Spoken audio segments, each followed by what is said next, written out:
that makes total sense. With just a minute or two left, what, Andrew, is like your top tip, one or two tips that you'd give to a new buyer who's kind of interested in the space and they want to take the jump into entrepreneurship, but like you said, it's a little bit safer by buying something that's already got product market fit and profit. What's a top tip or two that you might have for them?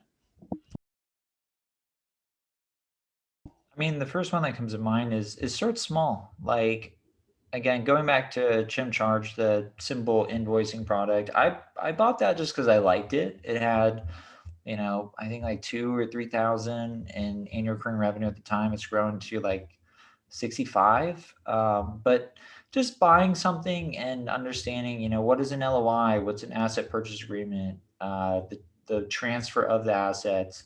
Are you going to transfer them into a C corp or an LLC? Like, getting all those things just kind of right on something small is probably my best advice, because then when you take a shot at something bigger, you kind of understand what you're getting into, so you don't you know completely blow things up on your first acquisition. So a piece of advice number two, I'd say, talk to founders. Like, it's always really important for me, at least, to.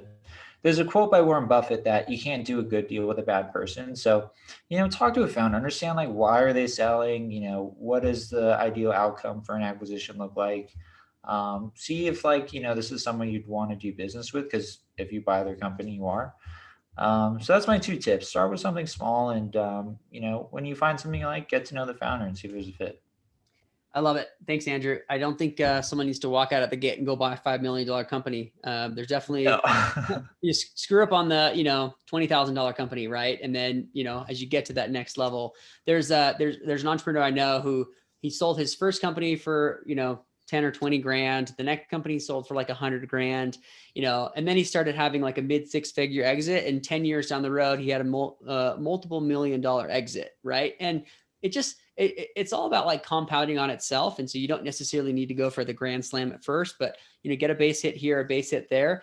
And I love that you can't do a deal with a bad person. And a lot of people don't realize when you do a transaction, is it just like, you're not walking over to the store and buying, a hamburger and leaving, or like, buying a pair of shoes and you never talk to them again. There's a big transitional period, and that owner, the seller, will always know the business better than you do. It doesn't matter how long you run it. So they're always going to know the business because they know where the skeletons are in the closets that you don't even know exist. So, Andrew, thank you so much for your time. Where can people find you? Where can they reach out to you? Where can they follow you on the networks of the world? Yeah. Gazdecki on Twitter. You can shoot me an email, andrew@microacquire.com, or just go to microacquire.com and you might see my face pop up in the live chat, because I'm a company of one right now, handling everything. So happy to help if anyone has questions about SaaS acquisitions. We'll link to that in the show notes. Andrew, thanks so much for jumping on the show. Thanks for having me.